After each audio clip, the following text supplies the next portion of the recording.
aja ya Karisa ya daripada sepi ya.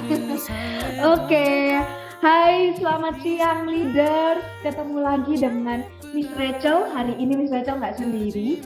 Miss Rachel didampingi oleh Karisa. Kalian pasti nggak mungkin kan nggak kenal sama Karisa ya. Ini teman kalian. Hari ini kita juga kedatangan tamu spesial dari Korea Selatan. Bukan nih, orang Indonesia yang tinggal di Korea Selatan. Hai Kak Beta. Teman-teman leader semuanya. Kita punya waktu 90 menit untuk berbincang-bincang mengenai gimana sih kuliah di Korea Selatan, gimana sih cara bergabung dengan Kartika. Begitu ya. Oke, nggak berlama-lama, kita langsung ke acara intinya aja. Hari ini akan dibawakan oleh Miss Rachel dan Karisa. Silakan Karisa.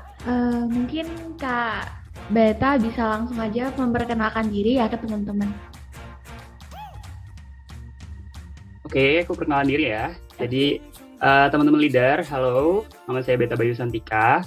Teman-teman bisa panggil saya Kak Beta atau Kak Bayu atau apapun, tapi biasanya dipanggil Kak Beta. Saat ini saya melanjutkan studi untuk Master dan PhD di Hanyang University, Seoul, South Korea. Kemudian saya ambil Architecture Engineering. Kemudian untuk fokusnya sendiri saya di Architectural Acoustic. Nah, kenapa saya pilih Korea? Nanti saya akan bahas juga ya kalau yang ini. Kemudian saya asalnya dari Jakarta, terus sekarang ada di daerah Seoul untuk sekolah dan juga saya bantu-bantu di salah satu konsultan di South Korea gitu. Keren ya Karisa ya. Oke Kak, sebelum perkenalan lebih jauh nih, bisa diceritain ke kita nggak detail jurusan kakak yang kakak pilih ini? Oke. Ini juga nyambung ke kenapa saya pilih kampus saya sekarang sih, karena dulu waktu di S1 kan saya di ITS, jadi untuk arsitektur di Indonesia itu sebenarnya sudah banyak variasinya. Cuma untuk yang bidang saya itu kayak arsitektural akustik.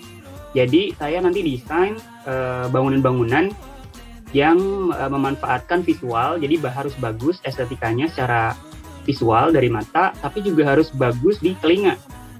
Jadi desain untuk mata dan telinga. Jadi desain bangunan-bangunan seperti studio, terusnya kayak apalagi bioskop, terusnya concert hall, terusnya teater, terusnya kafe, restoran, seperti itu bidangnya. Jadi lebih luas lagi, bukan hanya bangunan-bangunan yang biasa kita lihat saat ini gitu. Dan di Indonesia sendiri ada beberapa, tapi di Korea Selatan ada salah satu profesor yang memang sudah terkenal gitu di dunia.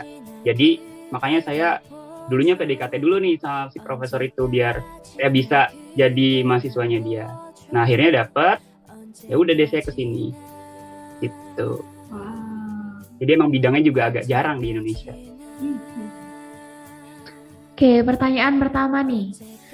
Gimana sih kakak bisa ngambil keputusan kalau aku mau kuliah, aku mau studi di luar negeri?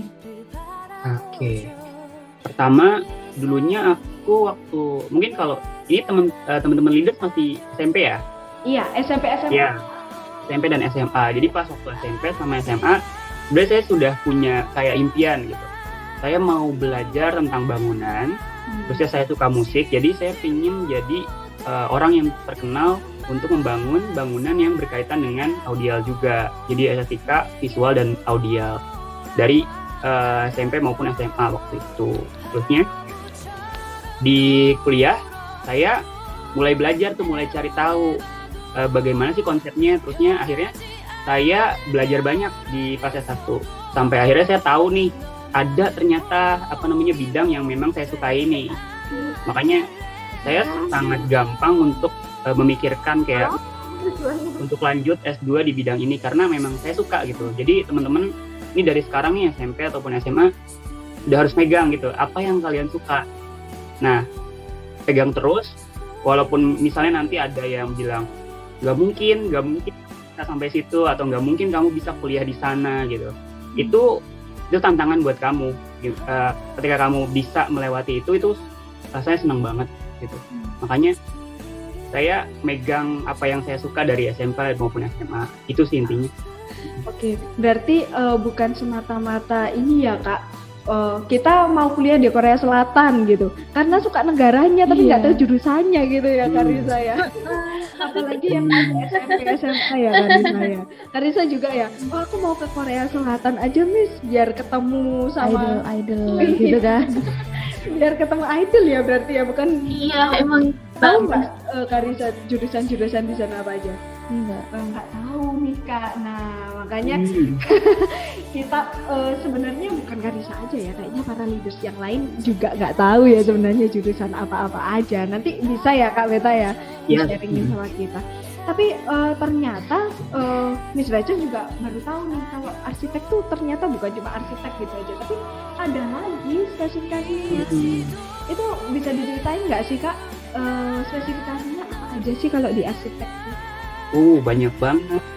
Jadi arsitek sendiri ada yang gambar aja, terus yang untuk visual, kemudian ada juga yang memperhatikan gambar bangunan, yang kedua ada landscape, misalnya desain taman, desain tata kelola kota, misalnya, terusnya desain lingkungan itu ada lagi, terusnya ada juga kayak saya, audial, arsitektural akustik yang berhubungan dengan suara, kemudian ada juga yang berhubungan dengan lighting. Jadi kalau misalnya teman-teman ke mall, ke apartemen atau ke tempat-tempat bangunan besar itu lampunya nggak hanya asal masang lampu nih, taruh ini taruh itu gitu, nggak. Jadi ada desainernya sendiri untuk lampu. Misal lampu di taman itu harus seperti apa, misalnya tamannya itu kebutuhannya untuk siapa, kebutuhannya untuk apa, terusnya jam-jam aktifnya nih orang-orang pada taman itu jam berapa, itu bisa disesuaikan tata cahayanya, terusnya lampunya, terusnya ada juga masih banyak lagi, terusnya ada juga yang lebih ke hitung-hitungan, arsitektur yang hitung-hitungan. Jadi ini lebih ke sipil juga. Jadi nanti kalau misalnya teman-teman udah ada bangunannya, ini apakah bangunan ini bisa jadi nantinya, itu bisa dihitung juga oleh architectural engineering yang lebih ke sipil. Jadi dia ngitung kalau misalnya dibuat ini bisa nggak ya, itu kalau misalnya nggak bisa harus apa yang diperbaiki, misal tiangnya itu harus lebih besar biar bisa menopang atau apa, itu ada juga. Terusnya ada juga yang bidang teori ini nanti yang dia neliti, misalnya batu bata tuh tadinya seperti ini, nanti bisa kita ganti dengan material apa, misalnya dari material apa, dari yang lain, misalnya material yang lebih ringan atau apa gitu. Itu bidang teori atau research. Dan masih banyak lagi Kak Raja. Oke. Why Korea? Kenapa kakak milih Korea dibandingkan negara-negara lainnya? Oke, pertanyaan bagus nih. Oke, jadi pertama, ketika saya memilih negara mana, itu saya lihat dari publikasi di bidang yang saya mau. Jadi ketika saya maunya bidang arsitektur yang berhubungan dengan kebutuhan audial. Terus saya cari di internet sejak udah lama ya. Jadi nggak cuma sehari 2 hari nyarinya, udah lama. Terusnya saya lihat penelitian tentang hal yang saya mau itu. Terusnya saya dapat beberapa negara. Jujurnya saya nggak cuma daftar 1 negara, tapi 4 negara. Dan semuanya lolos sebenarnya. Cuman saya pilih Korea karena ada nih saya ceritain. Oke, jadi dari penelitian saya, googling, terusnya cari research, itu ada 4 negara yang bagus. Yang menurut saya bagus itu ada UK, United Kingdom, terusnya ada US, terusnya ada Korea, ada juga beberapa negara di Eropa. Gitu. Terusnya akhirnya saya daftar di yang pertama itu ada di Poland, AGH Institute of Technology. Terus yang kedua itu saya juga Université de Lyon di Prancis. Kemudian saya Hanyang University Korea. Dan yang terakhir untuk cadangan sebenarnya saya daftar juga di NTU Taiwan. Kemudian kebetulan lagi beruntung dapat semuanya. Dan menurut saya, jadi saya bisa milih nih di antara 4 ini. Tapi setelah saya pertimbangkan penelitian yang dosen saya akan kerjakan, nah yang Korea ini lebih apa ya, lebih saya banget gitu. Jadinya ya udah saya langsung big yes untuk ke Korea. Dan juga Korea, kalau misalnya kita bandingin budaya Indonesia dengan budaya luar, saya pikir yang paling mirip adalah Korea gitu, masih Asia lah ya. Kalau udah Eropa itu takutnya culture shock banget gitu. Jadi saya pilih Korea Selatan. Kakak pas pertama kali ke Korea, ngalamin culture shock nggak sih? Kan pasti di negara yang berbeda tuh. Ya.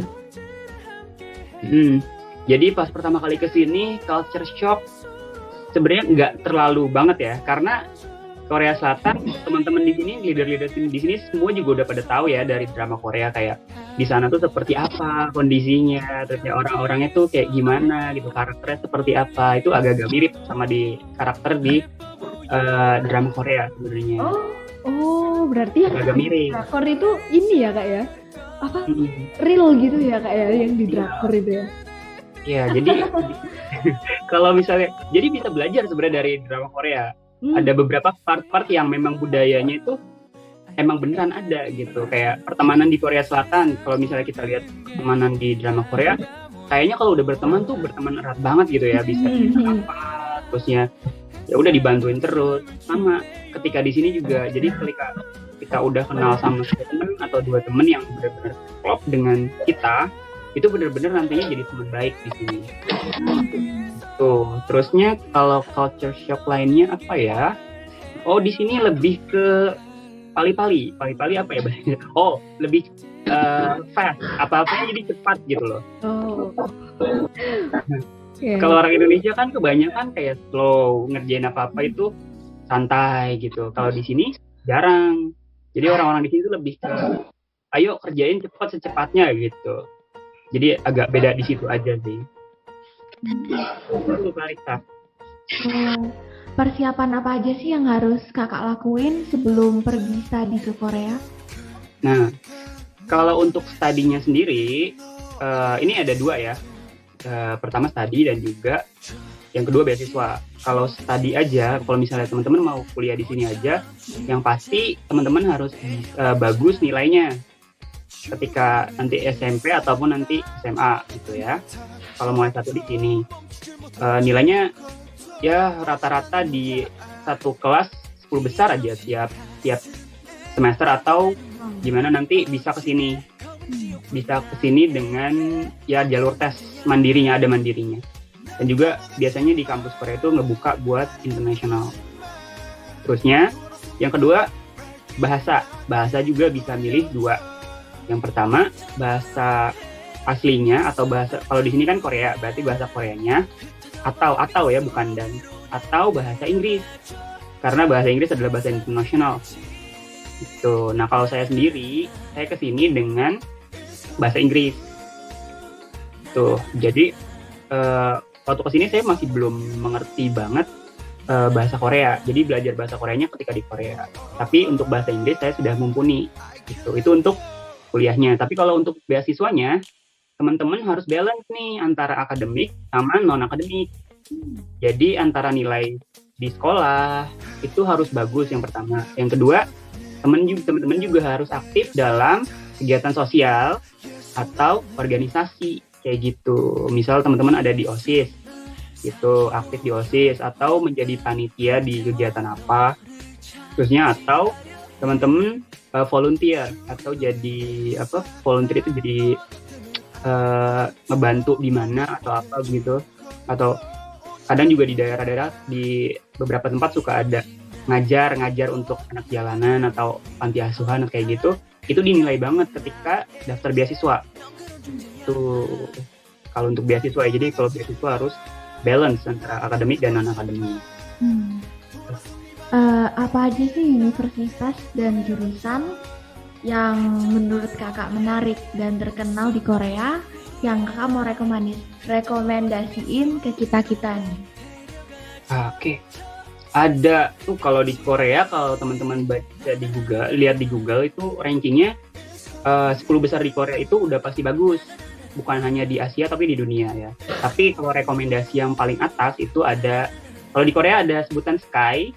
SKY itu Seoul National University, kemudian ada K-nya itu Korea University, dan Yonsei. Itu 3 besar yang paling atas di Korea. Terusnya di 3 besar ini teman-teman bisa ngambil, kalau jurusannya, kalau rekomendasi aku nggak bisa ngerekomendasiin ya, karena sebenarnya jurusan atau departemen yang teman-teman mau ya harusnya bukan karena aku, tapi karena teman-teman suka.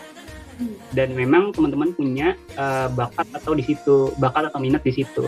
Tapi kalau yang paling tinggi rate-nya yang pasti kedokteran. Tuh, selalu ya kedokteran. Terusnya nanti ya beda lagi kalau misalnya teman-teman mau ke engineering. Kalau engineering biasanya ada KAIS. KAIS itu semacam kayak ITB atau ITS kalau di Indonesia. Gitu. Terusnya ada juga beberapa sebutannya di sini tuh kayak universitas sayap. Jadi masuk di 5 atau 6 besar. Itu ada Sogang University, ada Hanyang University, dan Sungkyunkwan University. Itu Banyak ya ternyata pilihannya ya Karissa ya. Jadi nanti kalau misalnya leaders nih tiba-tiba pengen, wah kayaknya aku harus konsultasi lebih lagi gitu, bisa ya dibantu sama Kak Beta dan Perpika ya? Ya, silakan. Oke, silakan dilanjutkan Karissa. Sekarang ngomongin beasiswa lagi nih. Kan tadi kakak ngomong kalau mau dapetin beasiswa harus seimbang akademis sama non akademisnya. Ya. Ada lagi nggak sih syarat-syarat biar kita bisa masuk ke beasiswanya? Oke. Beasiswa. Pertama ini tergantung beasiswanya dulu. Kalau misalnya beasiswanya dari kementerian di Indonesia atau dari pemerintah Korea, biasanya mereka menginginkan anak-anak yang bisa menjadi ambasador. Jadi bisa mewakili Indonesia, jadi menjadi penjembatan gitu antara Indonesia dan Korea. Nah, gimana caranya?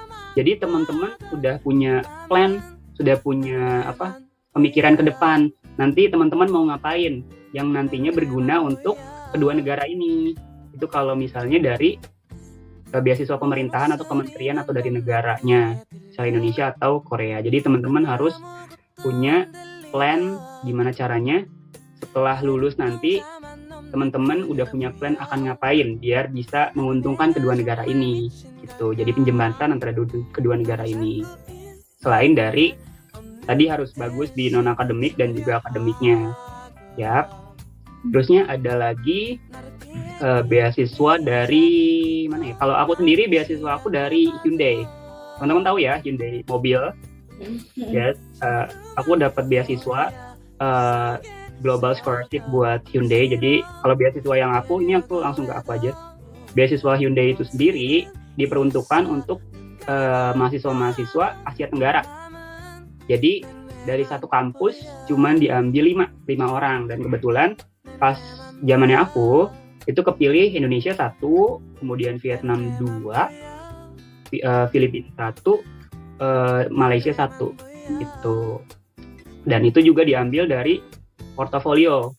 Jadi teman-teman dilihat IELTS atau TOEFL-nya berapa nih nilai bahasa Inggrisnya itu. Terusnya dari akademisnya nilainya gimana? Udah di atas rata-rata atau belum? Biasanya 75% harus dapat ya. Jadi kalau misalnya rata-rata nilai 1 sampai 100, teman-teman harus di atas 75. Terus 75. Terusnya TOEFL itu kalau IBT, ini TOEFL-nya bukan TOEFL yang asal daftar ya, tapi TOEFL yang terakreditasi dari namanya TOEFL IBT. Itu minimal 80. Terusnya kalau misalnya teman-teman ambil IELTS itu biasanya 6,5 atau 7. Terusnya selain itu teman-teman juga bikin list biasanya, kayak nanti teman-teman juga mungkin akan belajar gimana cara bikin kurikulum vitae atau portofolio. Jadi teman-teman di situ ada data teman-teman, nama, tempat tanggal lahir, dan pengalaman. Misalnya pengalamannya pernah jadi ketua OSIS, itu jadi nilai tambah. Misalnya pernah jadi pengajar di misalnya kegiatan sosial apa, itu juga jadi nilai tambah. Terusnya ya jadi panitia kegiatan apa, itu juga jadi nilai tambah. Dan juga plan. Teman-teman harus punya plan nanti kuliah mau ngapain, apa yang mau dicapai. Biasanya itu juga menjadi pertanyaan di setiap beasiswa. Dan teman-teman harus udah tahu tuh, teman-teman nanti pas kuliah mau ngapain aja, pas lulus mau jadi apa. Gitu. How about language preparation? Gimana sih Nah, kakak persiapinnya dalam segi bahasa? Oke. Jadi kalau menurut aku, nggak tahu ini di semua daerah atau sama atau tidak, orang Indonesia itu sebenarnya punya kemampuan untuk belajar bilingual. Jadi lebih dari satu bahasa. Karena kita terbiasa dengan satu bahasa Indonesia, yang kedua bahasa daerahnya masing-masing. Nah, jadi sebenarnya bahasa Inggris bisa kalian pelajari dengan cepat, misal sebulan atau 2 bulan dengan misal TOEFL preparation atau IELTS preparation. Yang penting adalah keberanian. Dan kalau aku sendiri, karena kalau aku anaknya ini ya, jadi rebel gitu, kayak kalau belajar bahasa Inggris ya udah aku ngomong bahasa Inggris sama siapapun, sama teman aku mau dibilang so Inggris ya nggak masalah gitu, aku lagi belajar tuh. Yang penting berani. Terusnya tadi kalau TOEFL preparation teman-teman bisa ikut les-lesan, atau kalau misalnya bisa ikut les-lesan. Tapi kalau nggak pun sekarang udah banyak video-video di YouTube, terusnya atau di education app, aplikasi-aplikasi pendidikan di YouTube, atau beli buku yang bisa teman-teman kerjain sendiri. Itu bisa sebulan atau 2 bulan teman-teman, kalau misalnya sudah punya basicnya ya, nanti bisa teman-teman belajar grammar dari situ sebulan atau 2 bulan pasti sudah mengerti. Kalau sungguh-sungguh. Gitu. Iya, sebelum ke pertanyaan berikutnya ya dari saya. Bagaimana dengan mahasiswa yang memilih bahasa Korea atau syaratnya apa sih gitu? Terus kalau misalnya kita sebagai calon mahasiswa dari Indonesia ke Korea itu perlu les atau seperti apa, Kak? Oke. Jadi di Korea, kalau Inggris kan ada TOEFL sama IELTS tadi aku bilang ya. Kalau di Korea ada yang namanya TOPIK. TOPIK itu sama kayak foreign language tapi dalam bentuk Korea. Ini ada tesnya. Jadi teman-teman harus ikut tes itu dulu. Nanti bisa daftar ke kampusnya dengan sertifikat TOPIK itu, sama kayak IELTS atau TOEFL. Tapi kalau TOPIK ini nanti beda-beda. Ada yang ada yang 4, ada yang minimalnya 4 atau 3 gitu, atau ada juga yang penting sudah punya basic 2 gitu. Tapi teman-teman kalau mau belajar Korea di Indonesia juga banyak. Ada beberapa lembaga bimbingan belajar yang sudah buka bahasa Korea. Atau kalau di Indonesia, di Jakarta sendiri udah ada di kampus misalnya kayak UI gitu, atau sama bisa belajar dari media-media yang sudah banyak sekarang kayak di media sosial, terusnya di YouTube, atau beli bukunya, itu juga udah bisa banget gitu, udah mumpuni untuk belajar. Gitu. Apa aja sih skill dan attitude yang kita harus punya kalau emang pengen belajar di Korea? Attitude, yang pertama jangan malas. Jangan malas karena di sini moving really fast, jadi benar-benar bergerak dengan cepat semuanya. Jadi kalau teman-teman malas, terusnya ketinggalan sesuatu, atau ya ketinggalan pelajaran atau apa, teman-teman akan terus ketinggalan. Jadi benar-benar harus strong, harus jangan malas, terusnya harus antusias. Karena kalau teman-teman belajar tapi nggak antusias, nggak dari hati gitu ya, itu akan terbebani gitu. Makanya teman-teman nanti kalau mau milih departemennya atau jurusannya, bidangnya, itu harus sesuai dengan apa yang teman-teman suka. Jangan karena disuruh siapa harus ini, terus ya karena gengsinya ada gengsinya jurusan ini tuh tinggi, makanya teman-teman harus ke situ. Jangan, soalnya nanti teman-teman bisa stres. Tuh.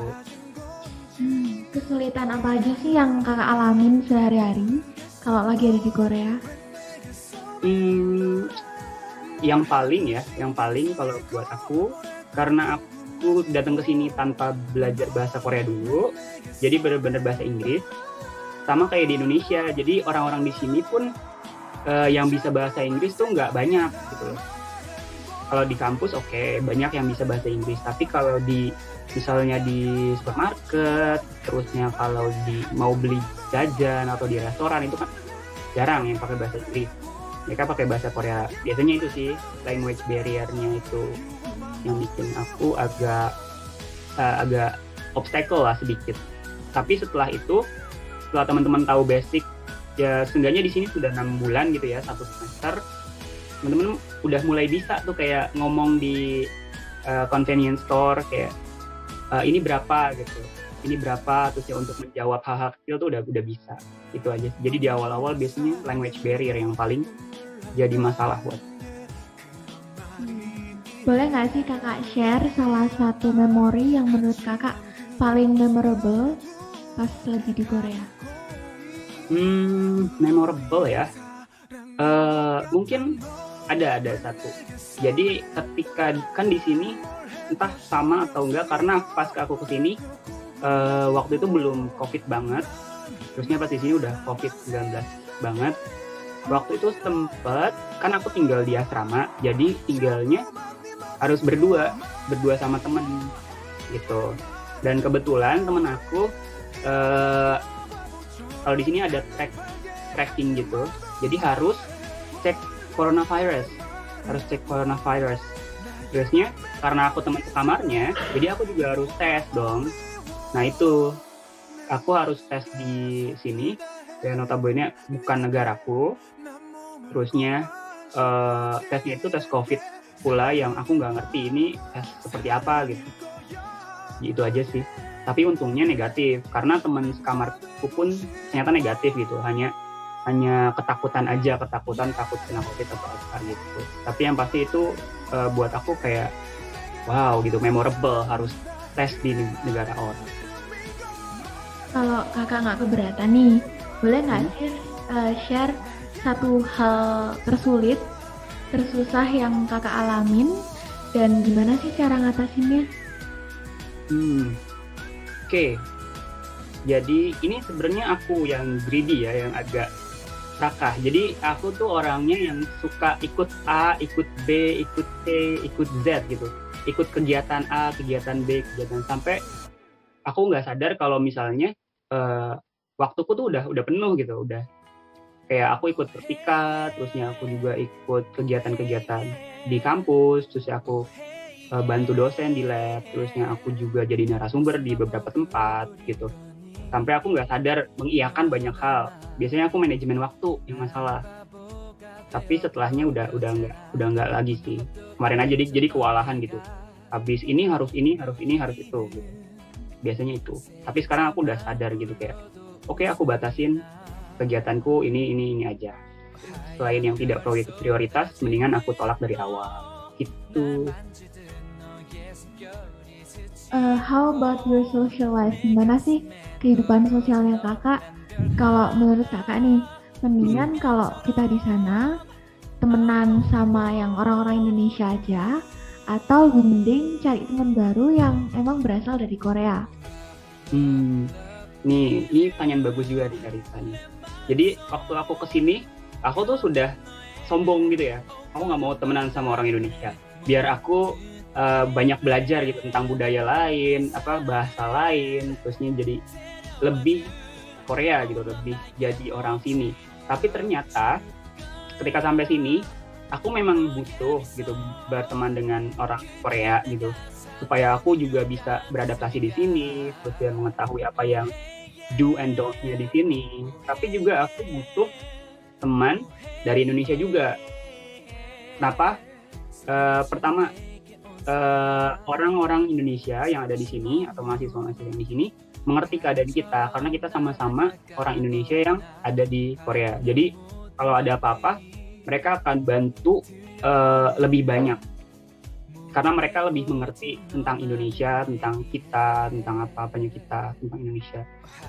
Terusnya, yang kedua, kita butuh orang untuk untuk belajar yang bisa bahasa Indonesia juga bahasa Korea kadang-kadang. Terusnya juga orang Indonesia kan tahu budaya kita nih di Indonesia, jadi ketika kita curhat, mereka lebih nyambung karena kita punya background yang sama. Memang kita juga bisa cerita ke teman-teman Korea kita, cuman kadang mereka punya background budaya yang beda, jadi nggak paham gitu loh.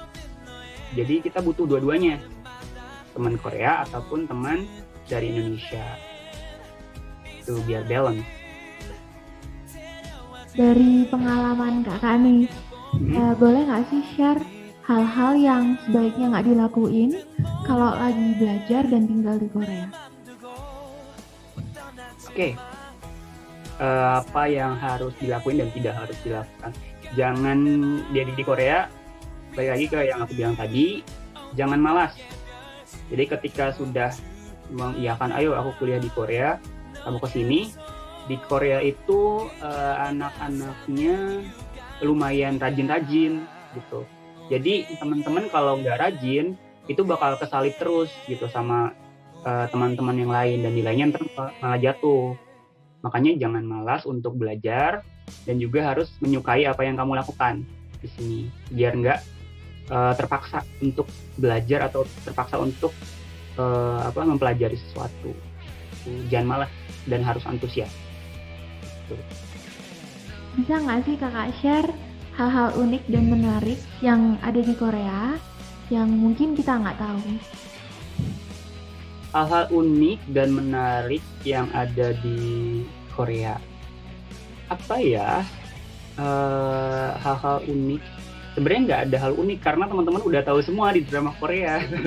Jadi kayak semua hal yang aku lakukan di sini ada yang sudah di-spoil, sudah kelihatan di drama Korea, kayak makanan-makanannya gitu, terusnya tempat-tempatnya. Tempat-tempatnya kan kalau di drama Korea memang kayak ikonik, banyak tempat ikonik ya di Korea, dan itu hal istimewa buat aku karena kemanapun aku jalan kaki di situ kayak tempatnya tuh bagus gitu. Itu juga teman-teman pasti udah tahu ya di drama Korea karena ikonik. Terusnya apalagi? Oh, hal unik nih. Jadi kalau ke Korea, salah satu hal yang kamu butuhkan adalah kaki yang kuat. Kenapa kaki yang kuat? Karena di Korea ini orang-orangnya jarang, kalau sering pakai subway atau kereta bawah tanah gitu. Nah, sedangkan kereta bawah tanah atau subway-nya itu jarang ada lift panjang. Jadi benar-benar tangga. Ya, jadi orang-orang di sini tuh sampai nenek-nenek, kakek-kakek itu masih punya kaki yang kuat karena mereka jalan kaki, naikin tangga, turun tangga yang banyak banget tangganya. Dan kan konturnya Korea tuh kan nggak lurus. Kalau di Indonesia kan lurus, jalanan lurus. Kalau di sini tuh nggak. Jadi naik turun. Jadi kalau jalan pun kayak harus nanjak, harus turun, ada tangga gitu. Dan di sini jarang orang jarang pakai lift atau eskalator. Jadi kakinya kuat-kuat. Jadi teman-teman kalau kesini harus punya kaki yang kuat. Ada nggak sih nasihat dan saran yang kakak mau kasih ke kita kalau memang kedepannya kita tertarik dan pengen belajar di sana? Aku berpesan untuk yang pertama, teman-teman harus balancing ya. Teman-teman harus bisa membalancekan akademik atau nilai-nilai pendidik, nilai-nilai yang ada di rapot kayak matematika, fisika dan sebagainya. Itu nilai akademik. Dan juga teman-teman harus bisa menjadi punya non akademik yang bagus juga. Jadi teman-teman boleh lah ya, sangat baik untuk menjadi pintar, tapi tidak hanya sekedar pintar, harus juga bermanfaat. Misalnya kayak ikut organisasi, terusnya ikut kegiatan sosial, terusnya menjadi panitia kegiatan, misalnya panitia class meeting, terusnya panitia pensi atau apapun, atau organisasi kayak OSIS, terus organisasi di luar misal apa, itu harus seimbang. Kalau dari aku harus seimbang dua itu, biar teman-teman bisa survive baik di kampusnya, di kampus di Koreanya, atau di kehidupan sosialnya, ataupun untuk mendapat beasiswa jadi lebih mudah. Itu pesan aku. Kalau kita mau cari tahu informasi yang lebih detail dan mau tanya-tanya tentang kuliah di Korea, siapa sih yang kita bisa hubungin? Oke, kalau informasi bisa buka di linknya studyinkorea.go.kr. Jadi itu adalah website yang memang dikelola oleh pemerintahan Korea. Jadi ada banyak universitas di sana, ada banyak departemen atau jurusan atau bidang yang bisa teman-teman pilih. Terusnya untuk kalau misalnya teman-teman agak sulit nih berbahasa Inggris, teman-teman bisa email ke Persatuan Pelajar Indonesia di Korea atau Perpika. Itu. Jadi di situ di Perpika itu banyak teman-teman dari ujung Korea sampai ujung Koreanya lagi. Jadi kalau teman-teman mau nanya hal-hal berkaitan dengan kampus atau jurusan atau beasiswa bisa nanya ke teman-teman Perpika. Dan teman-teman Perpika kan orang Indonesia. Jadi teman-teman bisa nanya pakai bahasa Indonesia. Gitu. Oke. Dari tadi kita udah berbincang ya mengenai Kak Beta sendiri, kemudian mengenai bagaimana kuliah di Korea gitu ya Kak Beta ya. Bagaimana tentang Perpikanya sendiri? Bagaimana cara mungkin kita nanti mau gabung Perpika atau mungkin kalau misalnya kita udah jadi fix jadi mahasiswa Korea, kita langsung gabung Perpika atau kita harus daftar dulu atau seperti apa Kak Bayu? Oke. Jadi Perpika itu ada beberapa tipe nih, ada yang anggota. Ada anggota untuk jadi anggota Perpika yang pasti teman-teman harus kuliah di Korea Selatan. Nanti ada form untuk pengisian, jadi kayak penduduknya Perpika gitu. Jadi sudah terdaftar di Perpika namanya.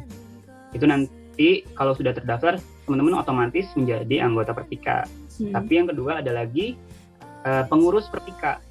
Nah kalau pengurus Perpika ini ada seleksinya. Jadi teman-teman harus ikut seleksi dulu, nanti ada seleksi berkas dan juga seleksi interview. Jadi ntar teman-teman ngobrol sama kayak presidennya Perpika atau menterinya Perpika untuk dites, ditanyain tentang kesanggupannya dan juga keinginannya untuk menjadi panitia Perpika, karena nanti panitia Perpika yang handle beberapa program. Makanya perlu seleksi untuk itu. Gitu. Jadi ada 2, anggota dan panitia. Tapi untuk anggota sendiri bisa ikut semua kegiatan Perpika kok. Jadi jangan khawatir. Meskipun cuma anggota bukan panitia, teman-teman dapat semua infonya dan juga teman-teman bisa ikut kegiatannya. Tapi kalaupun teman-teman belum ke Korea, teman-teman juga bisa ikut kegiatannya Perpika. Misalnya ada Laskar Perpika. Laskar Perpika adalah buat teman-teman yang mau belajar bahasa Korea secara online. Jadi bisa daftar dan kegiatannya cuma 2 bulan mungkin, ya sekitar 2 bulan.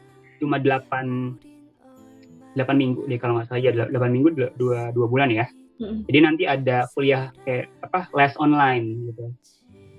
Mau setinggi apapun stage fluently ke kemampuan bahasa Koreanya bisa. Jadi ada beberapa tipe, ada yang basic, ada intermediate, ada high gitu. Bisa belajar di Laskar Perpika. Itu buat umum, bukan cuma untuk anggota. Gitu. Oke.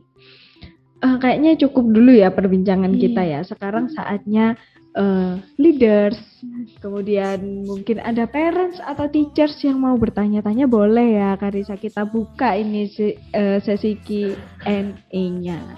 Oke, silakan para leaders. Mungkin ada yang mau bertanya kepada Kak Beta langsung? Sudah. Halo. Ya, hai Ibu. Hai. Ya, Halo. dengan siapa Ibu?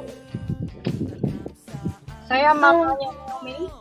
Oh ya, hai Mama Naomi. Oke, silakan Mama Naomi untuk langsung bertanya. Halo. Dari menyetir, tapi saya tadi dengerin sih. Ya, ya silakan Mama Naomi. Gini, pertanyaan saya, beasiswa itu mencakup apa saja? Maksudnya yang di cover itu apa aja? Terus yang kedua, biaya hidup per bulan itu berapa? Oke. Ya. Terima kasih. Ada yang kurang jelas? Oke, terima kasih Mama Naomi. Silakan dijawab Kak Beta. Oke, terima kasih Mama Naomi pertanyaannya. Jadi kalau beasiswa sendiri banyak nih, dari mulai ada yang beasiswa untuk tuition fee-nya aja atau biaya semesternya aja. Tapi kalau saya sendiri full covering.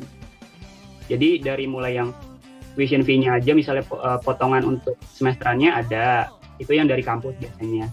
Kalau yang dari pemerintah, entah dari Indonesia misalnya LPDP atau dari Global Korean Scholarship, itu dari pemerintahannya Korea, itu juga full covering. Semuanya dikasih gratis, plus dikasih biaya hidup per bulan.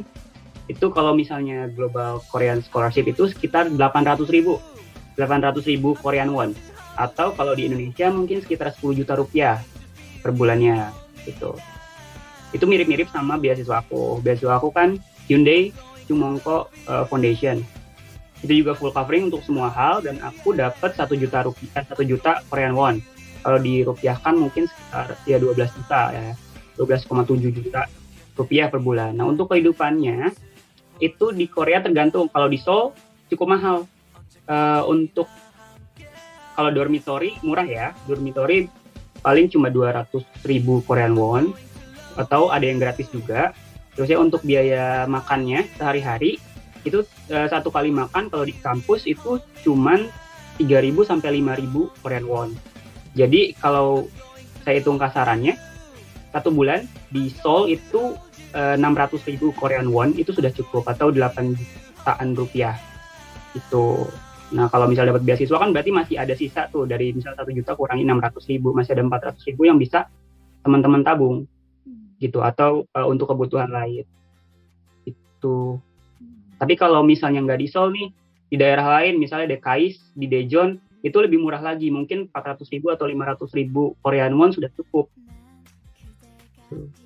Tergantung kotanya ya Kak ya berarti ya. Iya. Tapi yang bagus itu biasanya memang universitas di Seoul kayak Sky tadi, Seoul National University, Korea University, Yonsei, Hanyang, Sunkyunkwan, Sogang, semuanya ada di Seoul.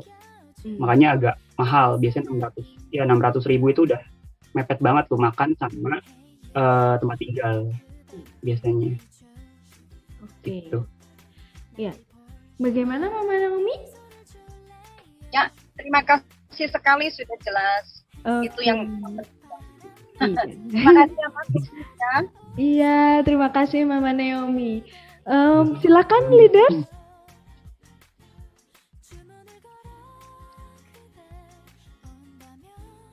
Halo. Mungkin ada yang mau bertanya lagi mumpung kita bersama Kak Beta ini. Mungkin banyak ya pertanyaan sebenarnya ya Kak Beta, tapi mungkin mau tanya yang seperti apa? Saya mau tanya. Mungkin Kalista, silakan kalau mau bertanya. Ya. Hai. Halo Kalista. Hai. Ya, silakan bertanya Kalista. Bertanyanya penyukainya hobinya sukanya anime sama gambar, tapi sukanya dandan sama gambar sama juga itu dari ulang.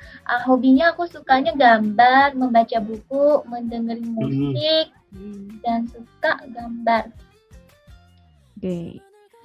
Oke, berhubungan sama Kalista tadi, mungkin yang mau Kalista tanyain itu kira-kira jurusan apa sih Kak? Yang nanti kita suka baca buku nih, terus suka gambar anime.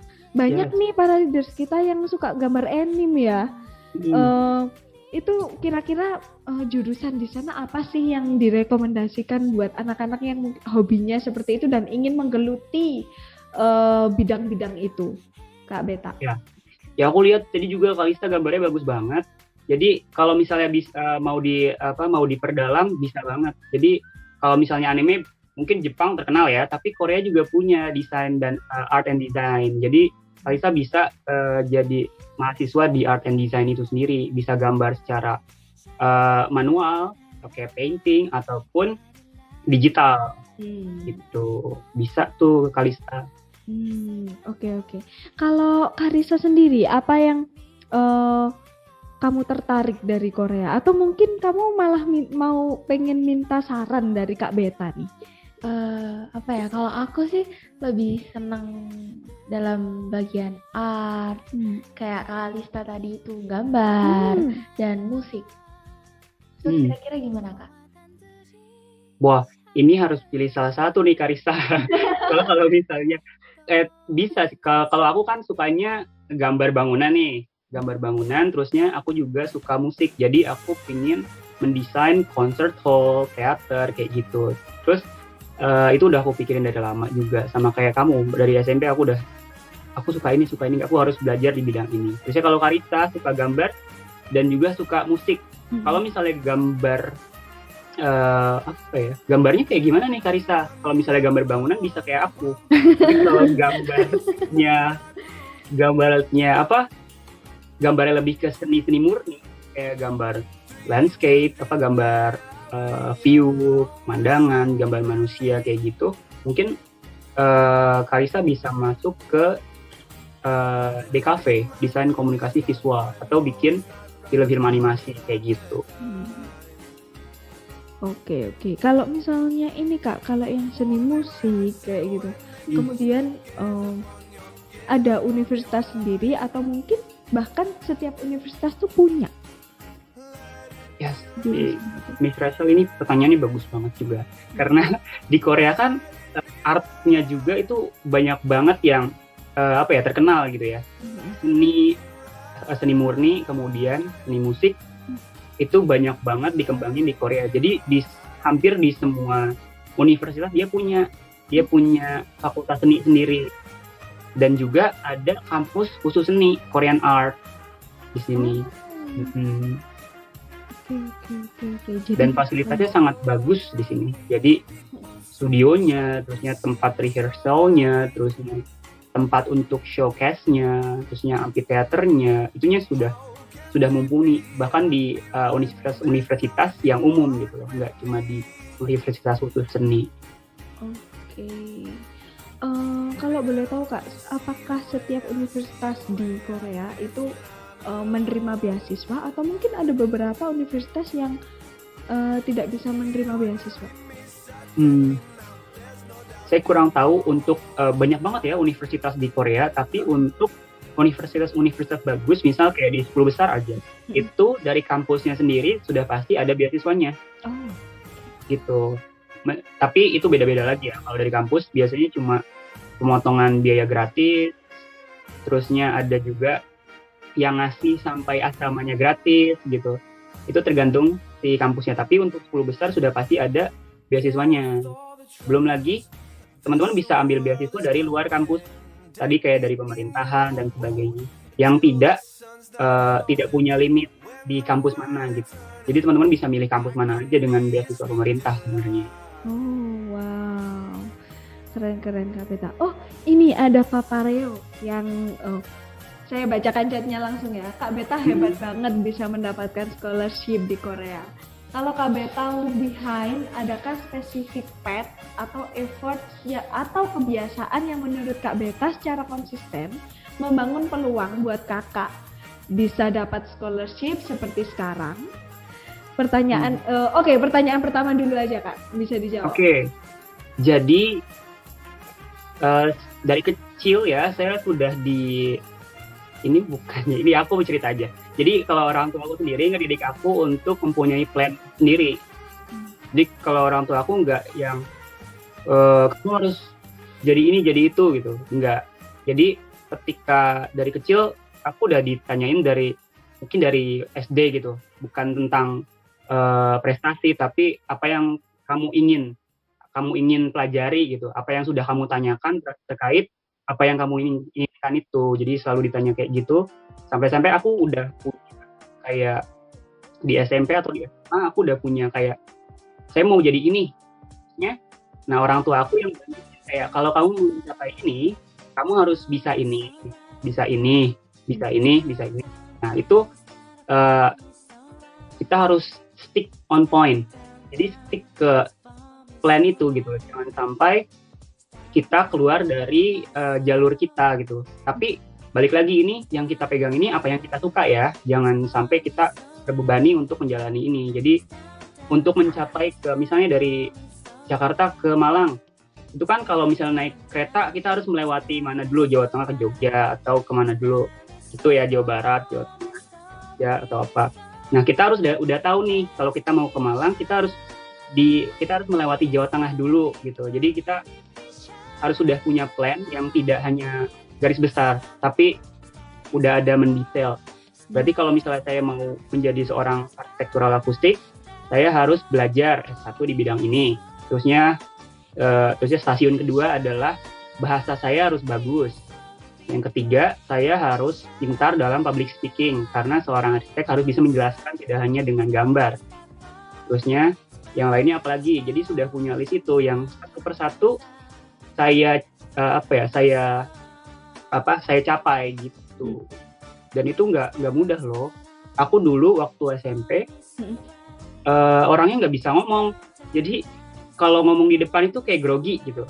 Tapi aku harus bisa waktu SMA, makanya akhirnya aku kayak menantang diri. Kalau misalnya ada siapa yang mau jadi ketua kelas, aku ngacung. Terus ya siapa yang mau jadi MC, aku ngacung gitu. Jadi menantang diri sendiri dan juga stick to our plan.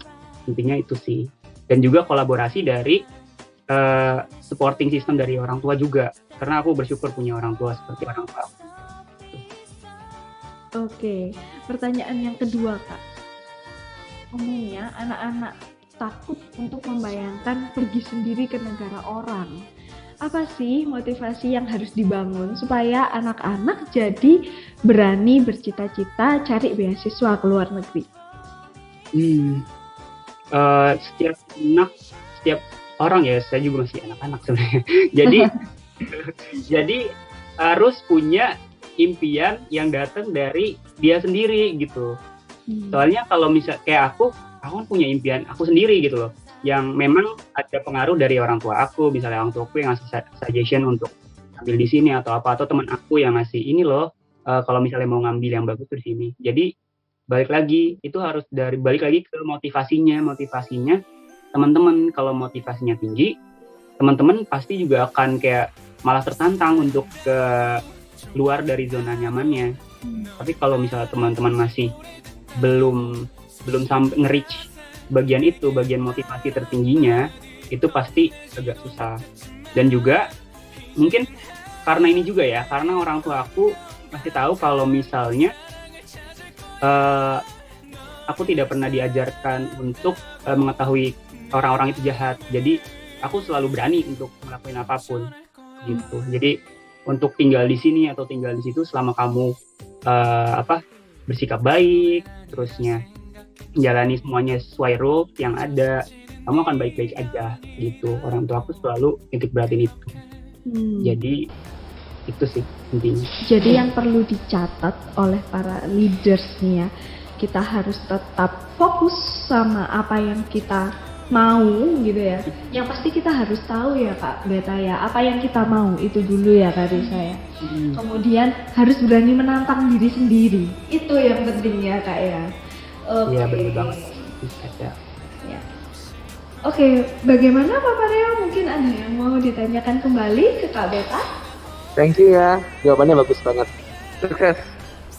Ya, sama-sama Pak Reo. Thank you. Leaders yang lain mungkin kita batasi aja ya, mungkin 2 atau 3 pertanyaan lagi ya. Ayo, mumpung ada Kak Beta nih di sini leaders. Biasanya kalau ngomongin Korea pada semangat semua nih, nomor 1 langsung semangat semua. Ini kok langsung malu-malu gitu ya dari saya kayaknya ya.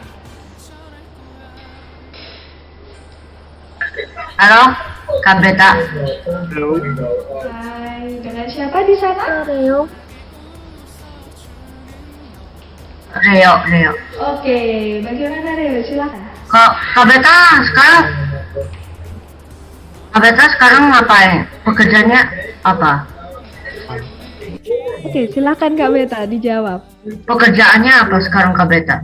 Oke, kalau pekerjaan sebenarnya kalau dibilang pekerjaan, aku mahasiswa yang pertama, tapi aku juga bantu dosen aku karena aku kan sedang mencari portofolio gitu, mencari pengalaman, makanya aku bantu dosen aku biasanya ngedesain atau apa gitu. Jadi kalau pekerjaan mungkin ya itu aja sih, jadi sebagai mahasiswa sekaligus bantu dosen aku. Oke. Bagaimana Ria? Cukup? Ya itu aja, terima kasih. Oke. Ya terima kasih. Thank you Rio. Thank you Kak Berta. Oke, ada yang mau bertanya lagi nggak? Aku sih. Ya. Hai, dengan siapa di sana? Bimo. Oke, silakan Bimo. Hai Kak Beta. Halo Bimo. Oke, aku mau nanya sesuatu nih. Ini kan sekarang lagi pandemi ini. Bagaimana keadaan di Korea Selatan? Oke, pastinya terdampak ya untuk pandemi. Tapi kalau di sini, kalau aku lihat baca-baca di berita, kayaknya di Indonesia agak cukup mencekam gitu ya. Tapi kalau di Korea kita masih bisa melakukan banyak hal sih. Tapi tetap ada peraturannya kayak kemarin itu tempat umum atau restoran, kafe gitu hanya boleh sampai jam 9. Tapi sekarang udah dilonggarkan lagi karena sudah sangat turun gitu loh kondisinya. Terusnya untuk kemana-mana juga udah bisa. Tapi kalau untuk bepergian keluar Korea tetap harus ada kayak sertifikat karantina gitu sih kalau di sini. Dan untuk kuliah sendiri kita udah hybrid. Oke, cukup Bimo? Ya. Ya, oke, thank you Bimo. Oke, ada mungkin leaders yang lain, silahkan yang mau bertanya. Belum ada kayaknya. Oke, kalau gitu saya ada Kak Bayu yang mau nanya. Kalau dari Kak Beta sendiri, nanti kan kakak sudah berkuliah di Korea gitu. Nanti Kak Beta sendiri nih punya pikiran untuk memang bekerja di Indonesia, kembali ke Indonesia, mengabdikan diri ke Indonesia, atau mungkin kerja di sana gitu? Kalau aku sendiri, aku sangat cinta negaraku sebenarnya. Cuman setelah lulus, kemungkinan aku bakal cari pengalaman di negara lain. Habis itu setelah aku mumpuni dan aku bisa membangun relasi, kemudian network, kemudian perusahaanku sendiri, aku akan balik ke Indonesia yang nantinya semoga ya, aku akan membuat firm konsultan aku yang nggak cuma di Indonesia nantinya. Jadi adanya di Indonesia tapi skalanya udah nggak Indonesia lagi, entah Asia Tenggara atau Asia atau internasional gitu. Oke, mungkin leaders yang lain silahkan nih kalau mau bertanya.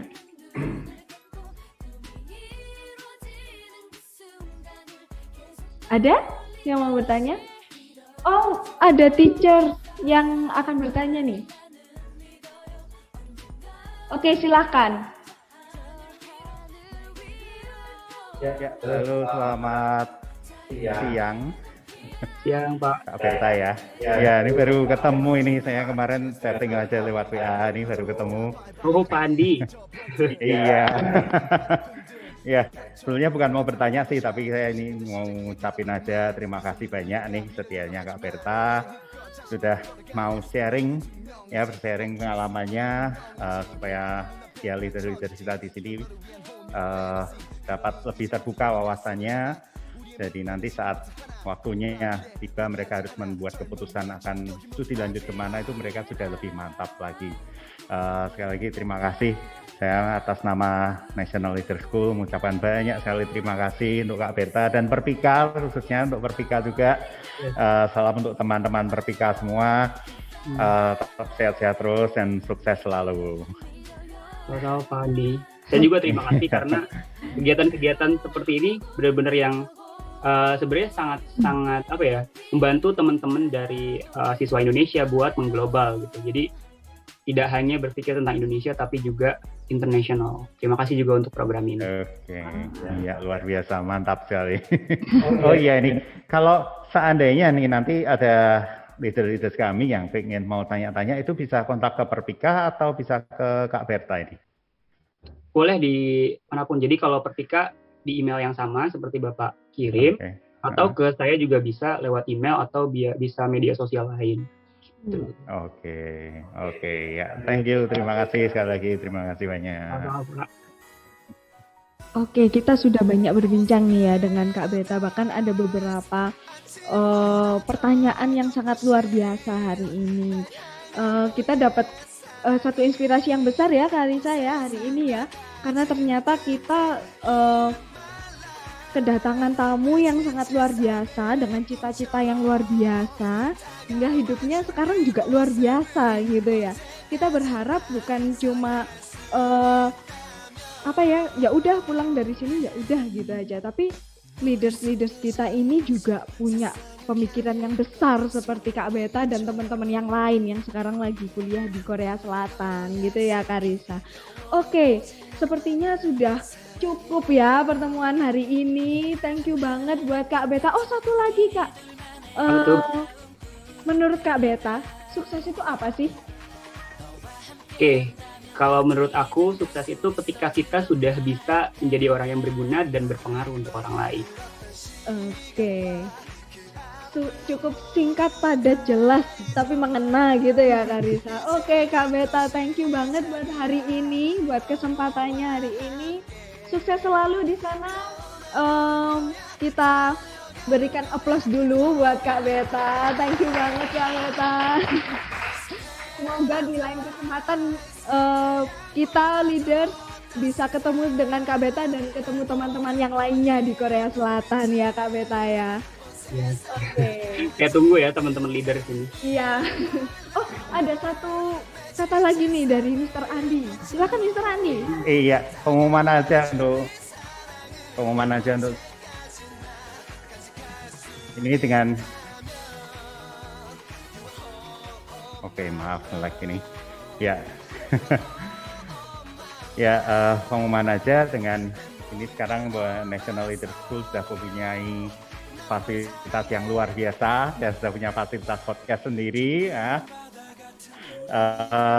Kita menginvite siswa-siswi leaders yang ingin praktek nih, ingin mencoba mau podcast, mau ke YouTube, mau kemana bikin channel sendiri, kami persilakan untuk hadir ke sekolah. Kontak ini ada jagoan-jagoannya, ada Mr. Wahyu dan sebagainya.